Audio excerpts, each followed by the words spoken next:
नमस्कार विद्यार्थियों, मोहरी देवी तापड़िया विज्ञान महाविद्यालय के यूट्यूब चैनल पर मैं रतन जी आपका स्वागत करता हूँ। विद्यार्थियों,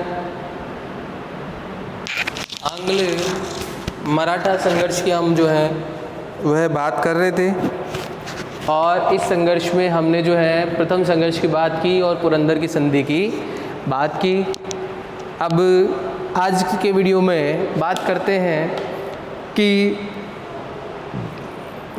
पुरंदर नाना फडणवीस ने वारेन हेस्टिंग्स के दूत कर्नल ऑप्टन के साथ में पुरंदर की संधि की और जिसके द्वारा मराठों ने राघोबा को वार्षिक पेंशन देना स्वीकार कर लिया। तो अगर आप पुरंदर की संधि के अंदर भी जो है कैरेक्टर का जिक्र करना चाहते हैं तो वारेन हेस्टिंग्स और नाना फडणवीस, कर्नल ऑप्टन, इसमें आप लिख सकते हैं नाना फडणवीस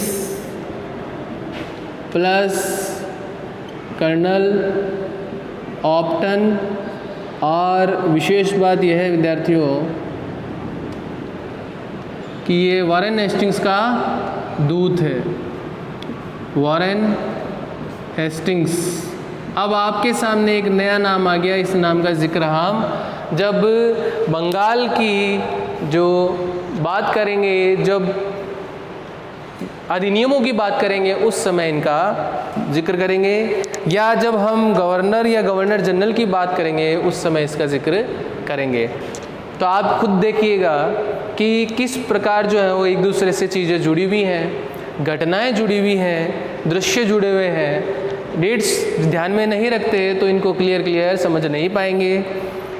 मराठों ने राघोबा को वार्षिक पेंशन देना स्वीकार किया। इसके बदले राघोबा मराठा राजनीति से संन्यास लेगा। कंपनी राघोबा का पक्ष नहीं लेगी और साल सेठ कंपनी के पास ही रहने दिया जाएगा। लेकिन राघोबा ने संधि मानने स्वीकार कर दिया और 7 वर्ष तक चले युद्ध के बाद मई 1782 में सालबाई की संधि हुई, जिसमें महाजी सिंधिया ने मध्यस्थता की। तो 7 वर्ष संघर्ष चलने के बाद में जब राघोबा ने पुरंदर की संधि को स्वीकार नहीं किया तो सालबाई की संधि हुई। तो अगर आप क्रम की बात करते हैं तो इसके पश्चात का ये क्रम लिखेंगे। मैं नंबर देता हूँ ताकि आप समझ पाओगे। इसको 1 बोल देता हूँ, इसको B बोल देता हूँ, फिर इसे C। ठीक है। सालबाई की संधि, अब यह संधि किस दिन के मध्य हुई है?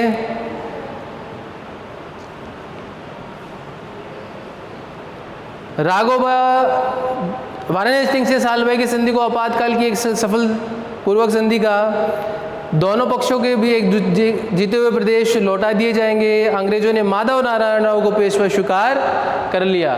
अंग्रेजों ने माधव राव नारायण को पेशवा स्वीकार किया सालबाई की संधि में, और राघोबा जो है उसे राजा या पेशवा स्वीकार नहीं करेंगे। इसके अलावा जीते हुए प्रदेश एक दूसरे को लौटा दिए जाएंगे। राघोबा को पेंशन दी जाएगी। सालबाई की संधि से अंग्रेजों को मराठों से 20 वर्ष लंबी शांति मिली, जिससे अंग्रेजों को मैसूर के मामले में पूर्ण स्वतंत्रता मिली। अब जब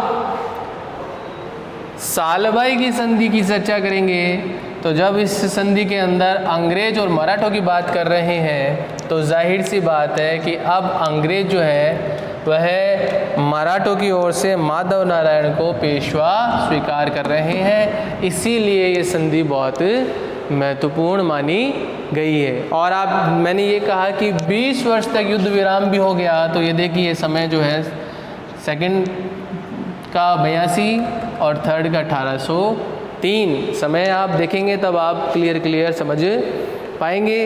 अब महाजी सिंधिया ने बड़गांव नामक जो है स्थान पर अंग्रेजी सेना को हराया और एक यहाँ पर संधि और हुई है।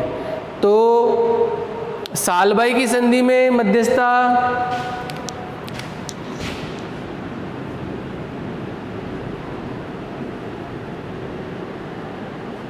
महाजी सिंधिया ने की।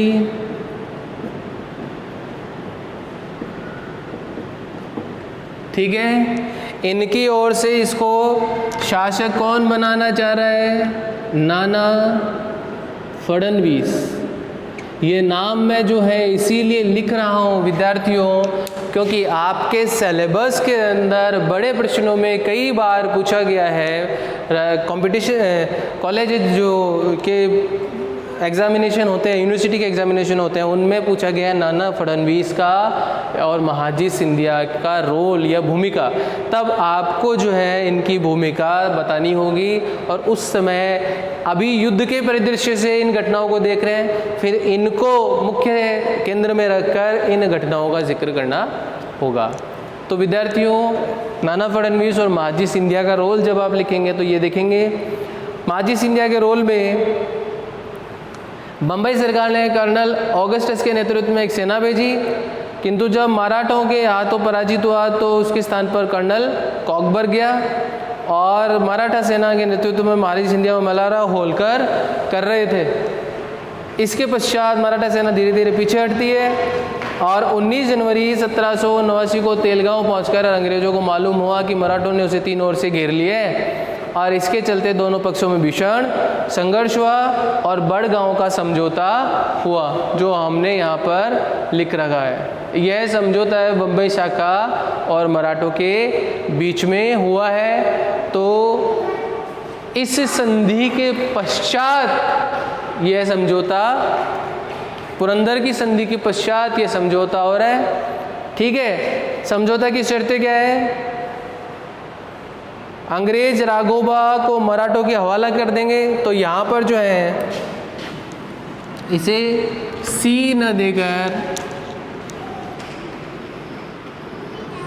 इसे सी देंगे और इसे डी। बड़गांव के समझौते में क्या तय हुआ है? बड़गांव के समझौते में तय हुआ है कि अंग्रेज राघोबा को मराठों के हवाले कर देंगे और जब तक अंग्रेज जिन मराठे प्रदेशों पर अधिकार किए वे सभी मराठों को सौंप देंगे और जब तक अंग्रेज इन शर्तों को पूरा नहीं करते 2 अंग्रेज अधिकारी बतौर बंधक मराठों के पास में कैद रहेंगे।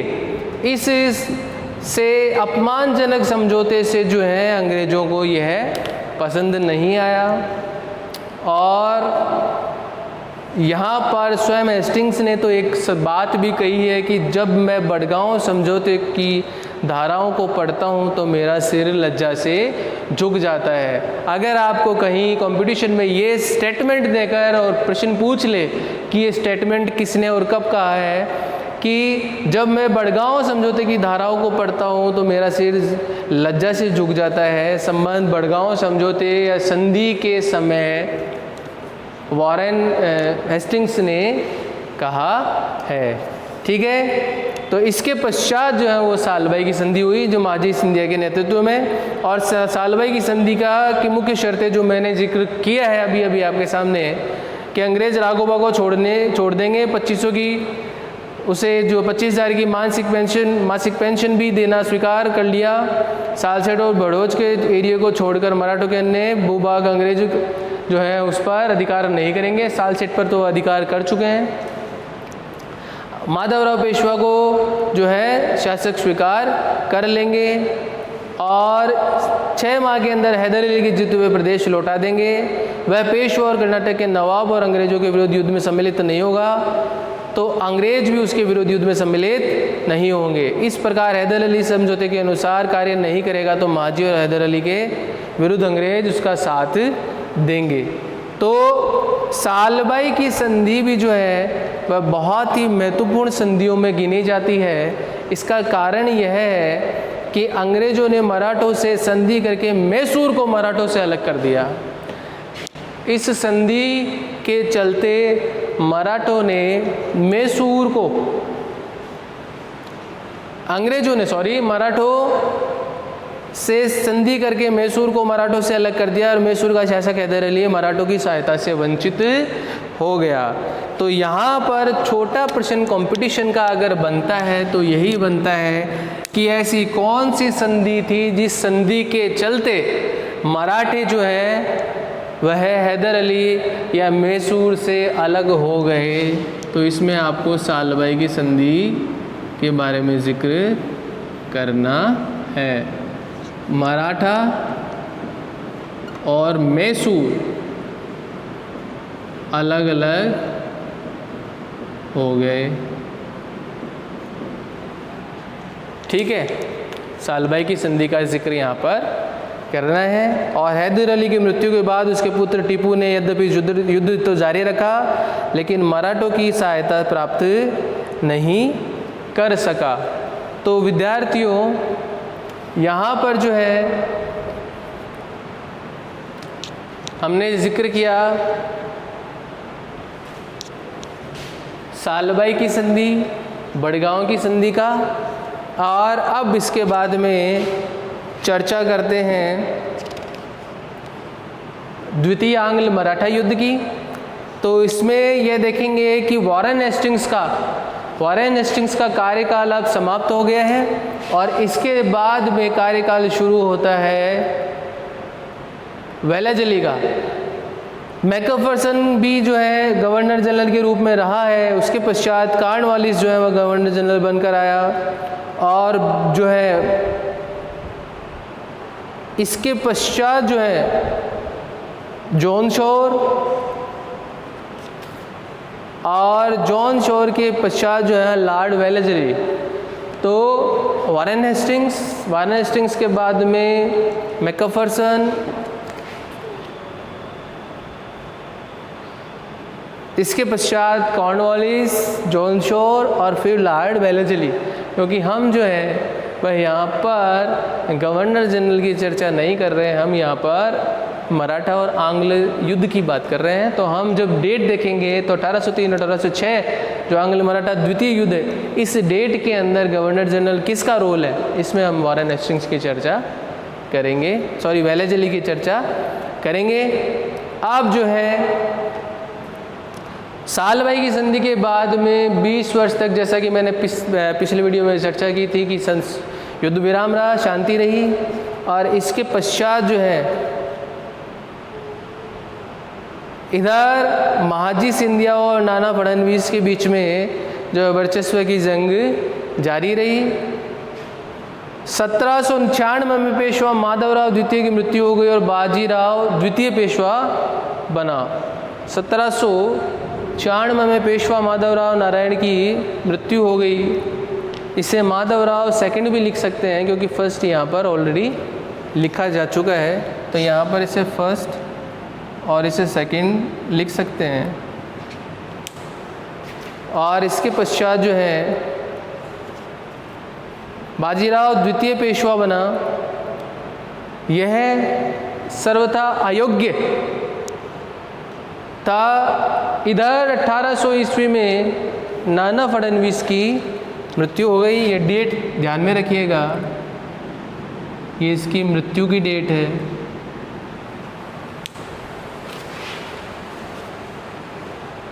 जब इसकी चर्चा हम इसीलिए कर रहे हैं क्योंकि जब तक नाना फडणवीस जिंदा थे तब तक जो है इनमें जो है एकजुटता रही।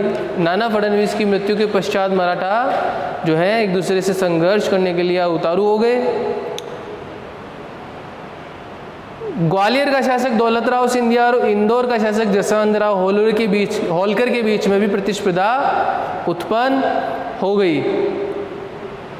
और पेशवा बाजीराव जो सेकंड था वह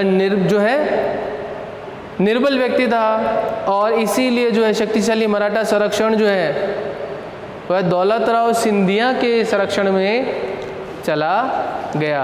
अब जो है बाजीराव द्वितीय और मल्हारराव होलकर बाजीराव व सिंधिया के विरुद्ध ने होलकर के विरुद्ध मोर्चा खोल दिया।